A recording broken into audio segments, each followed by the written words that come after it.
Olá pessoal, seja muito bem-vindo ao Pergunte ao Dr. Fabrício. Eu sou Kátia Lima e hoje o nosso papo será sobre um tema cada vez mais relevante e que ainda gera muitas dúvidas: o autismo em adultos. Por aqui, para nos guiar, está o Dr. Fabrício outra vez. Muito obrigada. Muito obrigado, eu que agradeço. É um prazer estar aqui e falar sobre temas diversos e interessantes, né?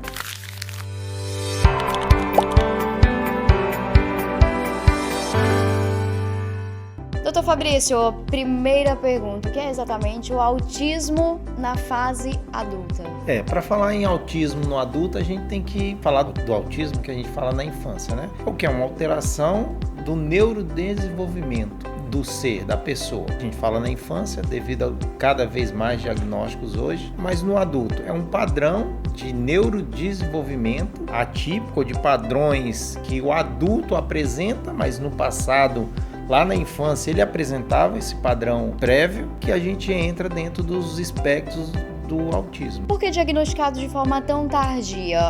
Os sintomas, eles eram sutis a ponto de não conseguir diagnosticar e tratar ainda na infância ou mesmo na adolescência? Não, a gente tem que retomar, né? Falar no adulto, né? O que é o adulto? A partir de idade, 21 anos, 30 anos ou 40, 50 anos, um adulto que é diagnosticado tardiamente. Então a gente tem que pensar em algumas coisas. Primeiro, uma falta de conhecimento para a época, um diagnóstico equivocado, uma tentativa de normalizar comportamentos de uma criança que no passado apresentava um padrão que hoje se sabe que é um padrão do autista. Então lembrar, tem os seus 40, 50 anos e sempre foi uma criança isolada, sempre fazia algo de forma repetitiva, sempre brincava sozinho, sempre tinha um ritual para fazer algo. Então, ele é assim mesmo. Então, a banalização de um comportamento infantil no passado, ô menino, você é muito desligado, assim que os pais diziam, ia se levando e não sentia. Então, a falta de conhecimento, muitas vezes um diagnóstico, né, às vezes psiquiátrico, de um transtorno obsessivo compulsivo. Então, a criança que está ali sempre fazendo tudo da mesma forma,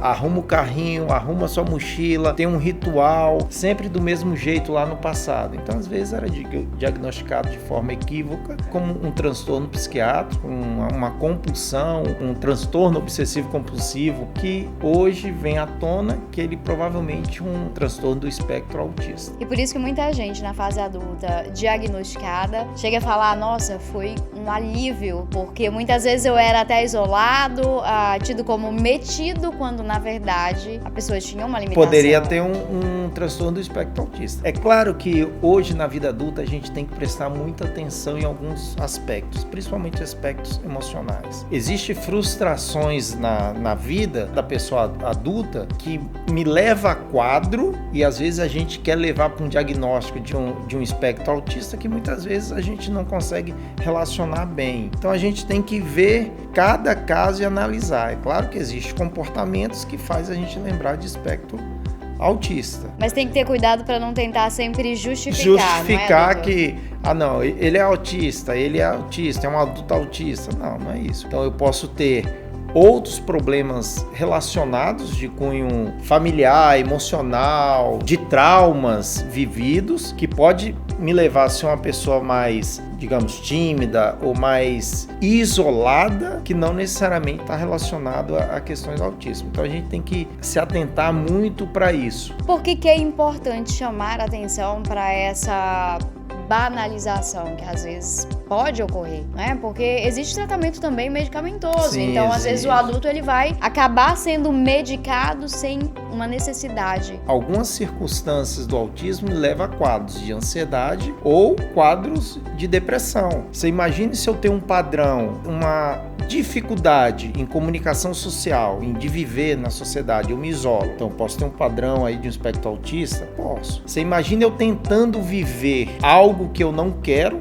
né? Eu tenho meu ritual para fazer tudo. No meu trabalho eu tenho o meu jeito de fazer. Se eu saio daquela receita de bolo que eu fiz e acontece algo novo, eu me frustro, eu me desespero, mas eu tento sempre tento fazer dentro de uma normalidade social, né? Isso ele vai vivendo tempos e tempos, anos e anos, para ser, digamos, a palavra, né, que se usa hoje, neurotípico. Então, ser dentro de uma normalidade social, e ele vai se frustrando. Ele vai se frustrando, levando ansiedade. Aí eu vou ter que sair com um grupo de amigos, nossa, eu vou ter que conversar sobre temas ou falar sobre algo e eu não quero dizer, eu quero ficar quieto, eu não quero falar nada. Para se enturmar, ele acaba tendo que falar coisas que geralmente não tem interesse. Muitas vezes ele não vai entender determinadas piadas ou jogos de palavras do grupo, vai se sentir sempre um excluído, todo mundo conversando, ele meio de fora e ele sempre relutando com isso.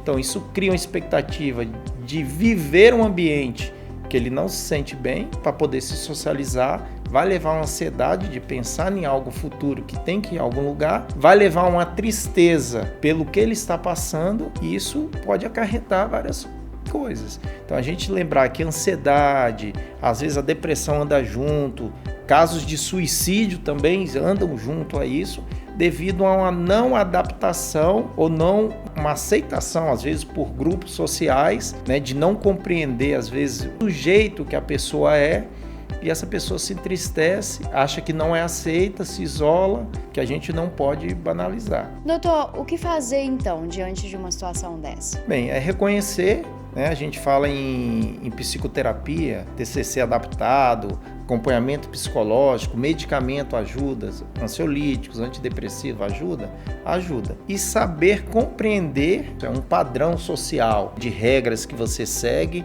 de maneiras sociais impostas durante a nossa criação ou os costumes humanos, e você enxergar que a pessoa ela tem a sua particularidade. Cada pessoa é específica no seu jeito de ser, de lidar, de falar, e a parte maior é a aceitação. A gente, como ser humano, tem que ver que cada ser humano ele é um indivíduo em especial, diferente um do outro. Poder ajudar, acompanhar, conversar e não, de certa forma, excluir. Qual ou quais especialidades buscar? Um psicólogo, um psiquiatra, alguns neurologistas que trabalham, né, nessa área, é importante acompanhar. A questão familiar, social, a questão de amigos, colegas de profissão, colegas de trabalho, porque muitas vezes no próprio trabalho você acaba sendo visto, né, como diferente e excluído, mas na verdade a pessoa ela tem uma questão orgânica,